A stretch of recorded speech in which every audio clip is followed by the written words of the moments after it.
தனது பிறந்து 3 மாதங்களே ஆன குழந்தையை மிக அருகில் போட்டோ எடுத்துள்ளார் அக்குழந்தையின் குடும்ப நண்பர் ஒருவர். பிளாஷ் பாதிப்பினால் ஒரு கண்ணின் பார்வையை இழந்துள்ளது அக்குழந்தை. புகைப்படம் எடுத்த பின் குழந்தையின் கண்களில் ஏதோ மாற்றத்தை கண்ட பெற்றோர்கள் அதிர்ந்து போய் குழந்தையை மருத்துவமனைக்கு கொண்டு சென்றுள்ளனர். அங்கு மருத்துவர்கள் குழந்தையை பரிசோதித்துவிட்டு மிக அருகில் பிளாஷ் போடப்பட்டு படம் எடுக்கப்பட்டதால், அதாவது கிட்டத்தட்ட 10 இன்ச், அதனால் குழந்தையின் வலது கண் பார்வையை இழந்துள்ளது என்று கூறியுள்ளனர். மேலும் சக்தி வாய்ந்த பிளாஷ் குழந்தையின் கண்களில் உள்ள கருமணியை பாதிப்புக்குள்ளாக்கி விடும் என்று மருத்துவர்கள் எச்சரித்துள்ளனர். நம்மில் சிலர் குழந்தை பிறந்தவுடனே அக்குழந்தையை செல்போனிலும் சக்தி வாய்ந்த கேமரா மூலமும் பல கோணங்களில் அடிக்கடி படம் எடுத்து வெளிநாட்டில் இருக்கும் குழந்தையின் தந்தைக்கும் உறவினர்களுக்கும் நண்பர்களுக்கும் ஆர்வக்கோளாறின் காரணத்தினால் அனுப்புகின்றோம்.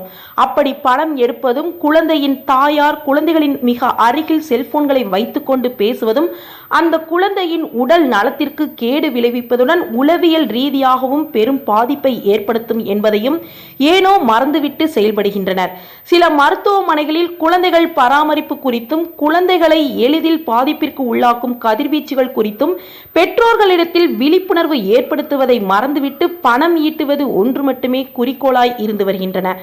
எது எப்படி இருப்பினும் பெற்றோர்களும் உறவினர்களும் குழந்தைகள் விஷயத்தில் கண்ணும் கருத்துமாக விழிப்புணர்வுடன் செயல்பட்டு வந்தால் உள்ளமும் இல்லமும் சிறப்புடன் விளங்கும்.